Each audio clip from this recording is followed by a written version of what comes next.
이스라엘 백성은 하나님의 선택된 백성으로 하나님의 말씀을 따라서 예배드리며 살아야 했지만 가나안 땅에 들어갔을 때부터 그들은 이방 신들을 섬기기 시작했습니다.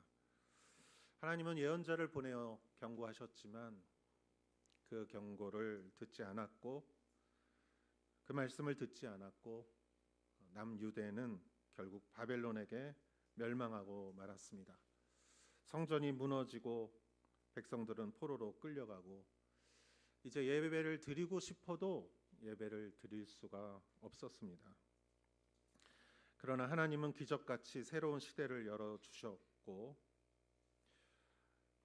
주전 539년에 페르시아라는 나라가 바벨론을 멸망시키고 이제 페르시아의 시대가 열렸고 페르시아의 왕 고레스는 이스라엘 백성들이 예루살렘으로 돌아가서 예루살렘 성전을 재건할 수 있도록 허락을 합니다. 그래서 BC 536년에 이스라엘의 첫 번째 귀환하는 그 그룹이 예루살렘으로 돌아갑니다. 1차 귀환을 지도했던 지도자는 스룹바벨이었습니다. 스룹바벨이라는 것은 바벨론의 씨라는 뜻이에요. 그가 도착하고 그때 아마 4만 9천 명 정도가 돌아갔습니다. 그런데 즉시 성전을 건축을 했지만 그동안에 70년 동안 70년 포로 생활을 했으니까 주변에서 그 땅에 와서 사는 사람들과 많은 사람들이 방해를 했어요. 그래서 그것이 중단되고 말았습니다. 그러다가 20년 후에 다시 성전을 재건을 했습니다. 그 후에 58년이 지난 주전 458년 이번에는 2차 귀환 에즈라를 중심으로 2차 귀환을 했습니다. 이때 인원은 비교할 수 없을 만큼 적은 인원이었습니다. 에스라는 백성들의 회개 운동을 일으켰고 그는 백성들에게 하나님의 말씀을 가르쳤습니다. 아무리 눈에 보이는 성전을 진다 할지라도 마음의 성전이 회복되지 않으면 그거는 사상 누각과 같은 것이었죠. 그리고 이제 3차 귀환이 이루어집니다. 13년 후에 BC 445년 느헤미야가 예루살렘 성이 아직도 이렇게 무너진 채로 완성되지 않고 이것이 진전되지 않는다는 이야기를 듣고 그는 눈물을 흘리며 왕에게 요청을 했고 왕은 그것을 허락했습니다. 그래서 예레미야는 귀환을 해서 그는 성벽을 지었습니다. 여러분, 성보다 성벽을 짓는 일이 더 어렵지 않나 생각을 합니다. 그러니까 성전보다.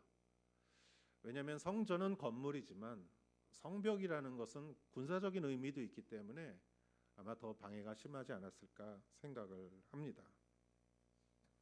반역을 하려고 한다 이렇게 볼 수도 있고 저 사람들이 자기들만의 성을 가지고 이렇게 다른 생각을 갖고 있을 것이다 이런 오해도 받을 수 있었겠죠.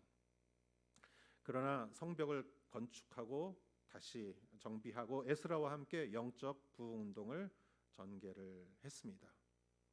이러한 일들이 1차 귀환부터 거의 이렇게 완성되는 과정 가운데 이러한 일들이 일어났던 이렇게 벌어졌던 기간은 100년이 넘는 기간이었습니다.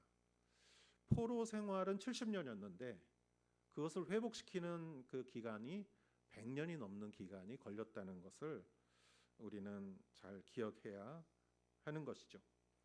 오늘 시편 말씀은 그 상황에서 쓰여진 것이 아닐까 이렇게 많은 사람들이 보고 있습니다.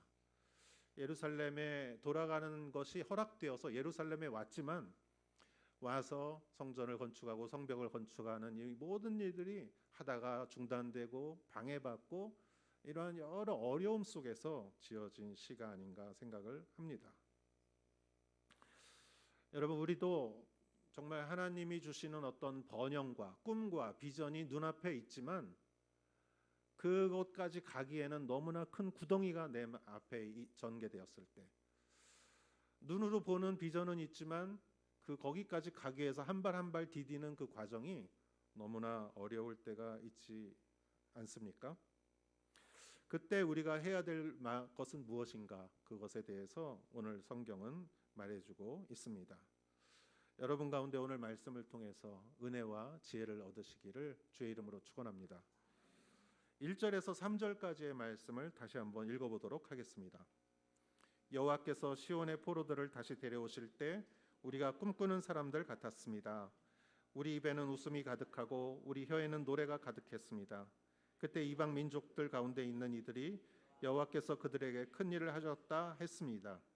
여호와께서 우리를 위해 큰 일을 하셨으니 우리가 정말 기쁩니다. 아멘. 여러분 한번 생각해 보면은 70년이라는 시간을 가만히 생각해 보면 이스라엘에서 예루살렘에서 포로로 끌려갔을 때 태어난 아이가 돌아올 때 70살이 돼서 돌아오는 거예요. 혹시 그때 포로로 끌려갔을 때 10살이었던 아이가 80살이 되어서 돌아오는 거예요. 그런데 여러분 오늘날의 평균 연령이 80세 정도 되지 그 당시의 평균 연령은 아마 그 반토막도 안 됐을 거예요. 그렇게 생각하면은 이 예루살렘으로 돌아온 포로에서 귀환한 이 사람들은 거의 대부분이 바벨론에서 태어났다고 봐야 돼요.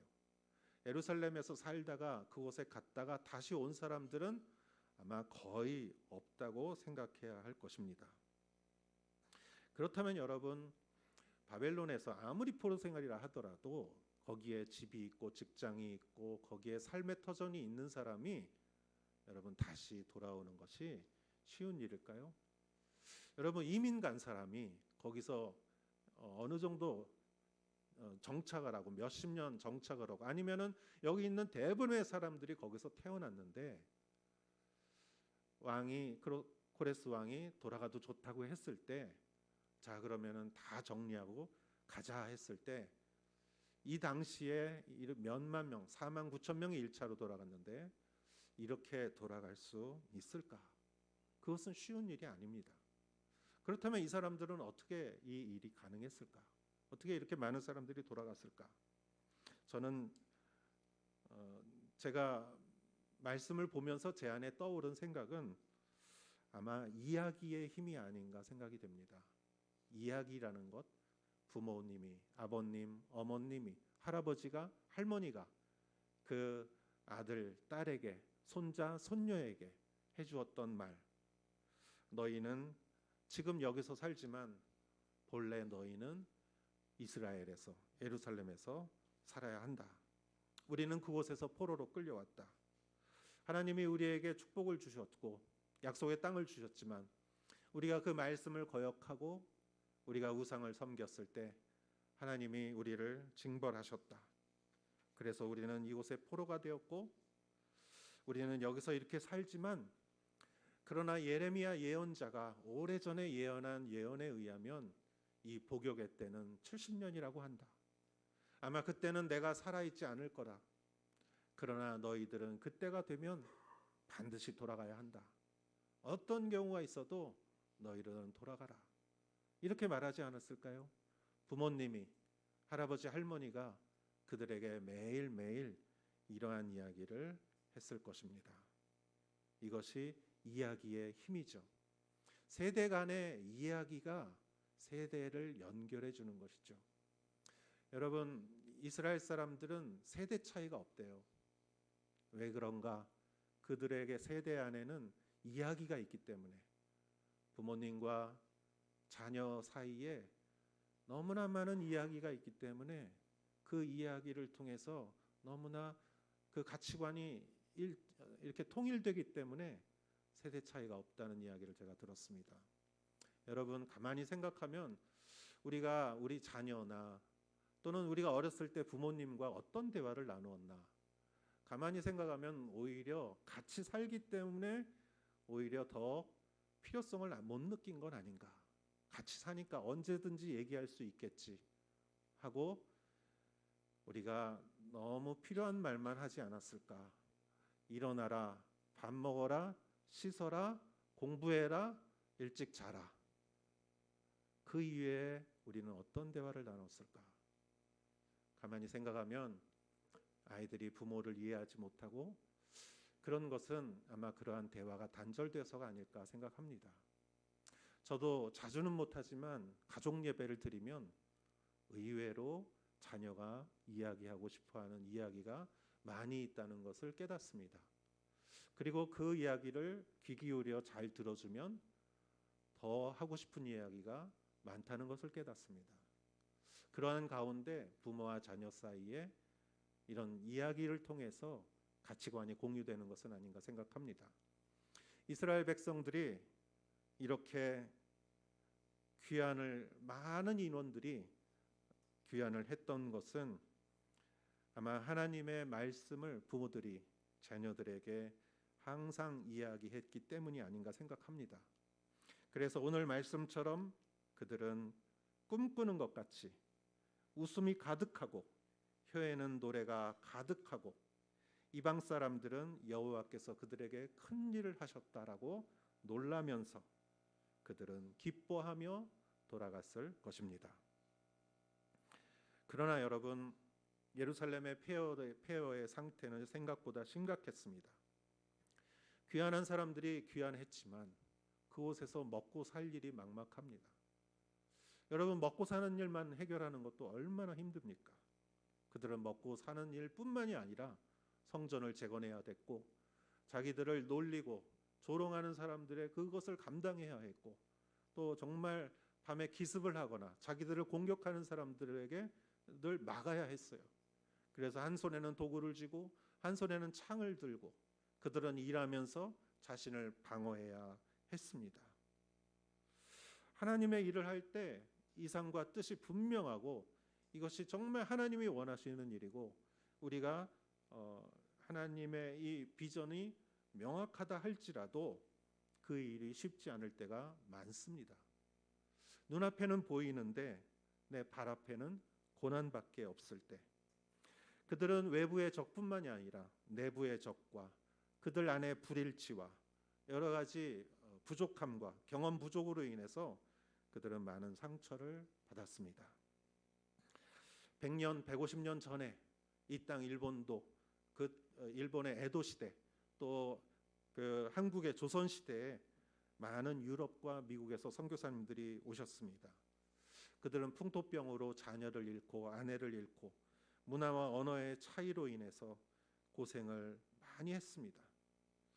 분명히 하나님의 뜻은 맞는데 저 너머에 그 번영이 밝게 빛나는데 내 발 앞에는 너무나 냉정한 현실이 기다리고 있을 때 여러분 그러할 때 우리는 어떻게 해야 할까? 오늘 시편 기자는 우리에게 말해주고 있습니다. 4절을 읽어보시기 바랍니다. 오 여호와여 포로된 우리를 남쪽의 시내처럼 회복시키소서. 아멘. 대부분 세상은 목표가 달성이 어려우면은 목표 수치를 낮추는 게 보통이죠. 올해 경제 성장률이 몇 %라 정했지만 경제가 좋지 않으면 그 목표를 낮춥니다. 그러나 하나님의 일은 그렇지 않습니다. 왜냐하면 하나님이 전능하시기 때문입니다. 그리고 그 전능하신 하나님을 향해서 기도를 하는 것이죠. 그들은 이렇게 기도했습니다. 여호와여 포로된 우리를 남쪽의 시내처럼 회복시키소서. 남쪽의 시내. 여러분 여기서 남쪽의 시내라는 말은 무엇인가? 이스라엘의 남부 지역에는 거의 이스라엘 그 토지의 50% 이상을 차지하는 사막이 있습니다. 그 사막 지역을 네겝이라고 합니다. 그래서 남쪽이라는 말은 바로 그 사막을 이야기하는 것이고 이스라엘은 그 사막은 건기 때는 그 완전히 마른 땅이지만 거기에 우기 때 비가 오기 시작하면 그 빗물로 인해서 갑자기 물이 고이고 작은 강처럼 물이 흐르기 시작합니다. 그렇기 때문에 건기 때는 강바닥처럼 보이는데 우기 때 비가 오면 그게 강이 되는 거예요. 그래서 남쪽 시내라는 말은 그런 말입니다. 지금까지는 없었는데 비가 오니까 시내가 생긴 거예요. 즉 이스라엘의 이 예루살렘은 이제까지는 폐허가 되었고 사람이 살지 않았지만, 그러나 하나님께서 새로 생긴 시냇물처럼 여기에 성전을 짓게 하시고 집들을 짓게 하시고 사람들이 몰려오게 하시고 여기서 예배가 드려지게 하시고 이것이 활기 있는 하나님의 그러한 땅이 되게 하여 주시옵소서라고 그들은 하나님께 기도한 것이죠. 안 될 것 같으니까 그냥 목표치를 낮춰 잡는 것이 아니라 그들은 하나님이 보여주신 비전을 가지고 하나님께 기도를 했습니다. 여러분도 하나님의 뜻을 가지고 항상 기도하는 여러분 되시기를 축원합니다. 그렇다면 우리가 그렇게 기도하고 바라고 나아가지만 내 눈앞에 있는 어려운 현실, 냉정한 현실을 우리가 어떻게 앞으로 전진해 나갈 것인가를 4절, 5절과 6절에서 말해주고 있습니다. 같이 한번 읽어보겠습니다. 눈물로 씨 뿌리는 사람들은 기뻐하며 거두게 될 것이다. 귀한 씨를 들고 울며 나가는 사람들은 반드시 기뻐하며 단을 거두어 돌아오게 될 것입니다. 아멘. 우리는 그 비전을 바라보고 나아가지만 우리가 한 발 한 발 내딛는 이 현실의 어려움은 눈물이다. 그러나 그것은 눈물로 씨 뿌리는 일이다. 그렇게 우리가 한다면 언젠가는 우리에게 수확의 기쁨을 얻을 수 있다라고 말하는 것이죠. 아마 이들이 눈물로 씨 뿌리는 씨는 아마 밀이었을 거예요, 당시에. 그러나 우리는 밀보다는 쌀이 익숙하니까 쌀을 한번 여러분 생각해 보기로 하겠습니다. 왜 눈물의 씨일까? 왜 기쁨의 수확일까? 기쁨의 단일까? 가만히 생각해 보면은 여러분 씨를 심는 씨나 수확을 하는 그 벼나 똑같은 거죠. 쌀이잖아요. 심는 것도 쌀이고 그리고 거두는 것도 쌀이죠. 육종이라고 하죠. 이렇게 해서 육종, 쌀을 이렇게 육종해서 육묘라고 그래서 모내기 할 수 있게 이렇게 키워놓고 그 작은 육묘를 이렇게 모내기 해서 심는 게 여러분 농사하는 것, 벼농사하는 거지 않습니까? 그러나 그것도 쌀이에요. 그리고 가을에 거두는 것도 쌀이에요. 그런데 왜 이 쌀은 눈물의 쌀이고 이 쌀은 기쁨의 쌀입니까? 뭐가 차이가 나죠? 아마 저는 두 가지가 차이 나지 않나 생각합니다. 같은 쌀이지만 이 쌀은 적은 양의 쌀이죠. 모내기 하는 쌀이 얼마나 많겠어요. 적은 양의 쌀이지만 여기는 많은 양의 그 곡식을 수확하는 거지 않습니까? 그래서 첫 번째, 왜 눈물인가? 작기 때문에, 적기 때문에, 약하기 때문에, 부족하기 때문에. 그래서 여러분 사람들이 대수롭지 않게 여기고 얕보고 비웃고 여우가 올라가도 그 성은 무너질 것이라고 사람들은 놀려댔습니다. 그래서 눈물로 심어야 하는 거죠. 저도 여기에 오기 전에 시모노세키에서 개척을 했어요. 2년 동안 개척을 했어요. 작은 교회에 이렇게 의자를 갖다 놓고 마이크를 갖다 놓고 모든 걸 했어야 됐어요. 작고 적고 약하고 힘들었습니다. 정말 눈물 없이는 할 수 없었습니다. 그러나 눈물이 있어야 기쁨이 있는 것이죠. 어떤 시인은 말했습니다. 아름다움의 본래 이름은 아픔이다. 진주 조개가 왜 아름다운가? 아파서 눈물을 흘렸기 때문에 진주가 된 것이 아닙니까? 여러분, 저는 그때 개척을 하면서 작고 적고 힘들었지만 눈물로 씨를 뿌릴 수 있었습니다. 두 번째, 씨앗을 뿌리는 일은 왜 눈물이 있어야 하는가? 그것은 아마 씨앗을 뿌리는 것은 씨앗이 죽기 때문일 거예요. 내가 하는 일이 죽는 거예요. 내가 하는 일이 땅에 묻히는 거예요. 내가 하는 일이 드러나지 않는 거예요. 사람들에게 주목받고 사람들에게 필요로 하고 이러면 얼마나 좋겠어요. 그러나 땅에 묻는 것이고 죽는 것이고 사라지는 것이고 또 기다려야 하는 것입니다. 그러나 여러분 가만히 생각해 보면 예수님이 하신 일도 눈물로 씨앗을 뿌리는 일이었어요. 히브리서 5장 7절 말씀은 이렇게 말합니다. 같이 한번 보겠습니다. 예수께서 육체 가운데 계실 때 자신의 죽음에서 구원하실 수 있는 분께 통곡과 눈물로 기도와 간구를 올리셨고 그 경외하심을 인해 응답을 받으셨습니다. 아멘. 예수님은 육체 가운데 계실 때 하나님에게 통곡과 눈물로 기도와 간구를 올리셨다. 예수님의 사역은 눈물이었습니다. 눈물로 씨를 뿌리는 것이었고 동시에 예수님의 사역은 그 씨앗 그 자체가 되는 것이었습니다. 요한복음 12장 24절 말씀 한번 읽어보겠습니다. 내가 진실로 진실로 너에게 말한다. 밀알 하나가 땅에 떨어져 죽지 않으면 한 알 그대로 있고 죽으면 많은 열매를 맺게 된다. 아멘. 예수님은 밀알 하나가 땅에 떨어져 죽어야 많은 열매를 맺게 된다.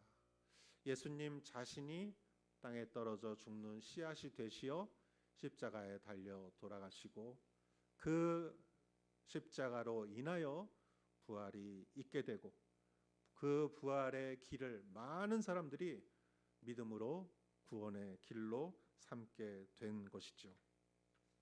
예수님의 모든 사역은 눈물로 씨앗을 뿌리는 사역이었습니다. 그러나 오늘날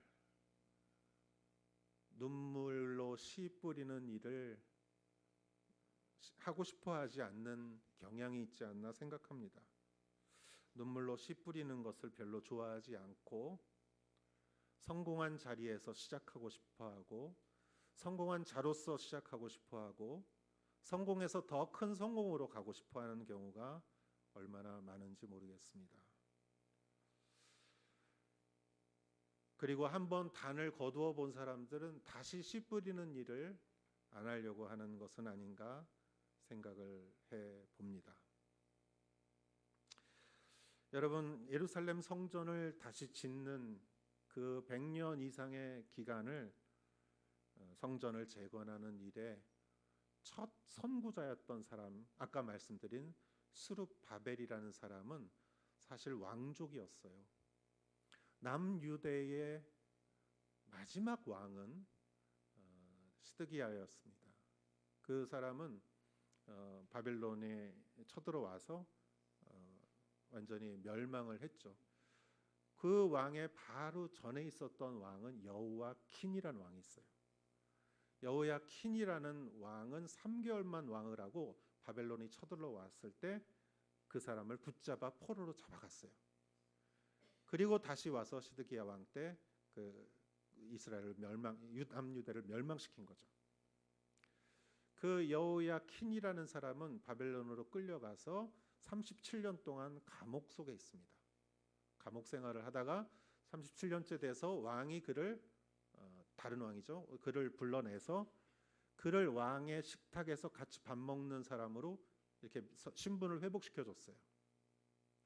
그리고 그 여호야킨이라는 왕의 손자가 누구냐면 바로 스룹바벨이에요.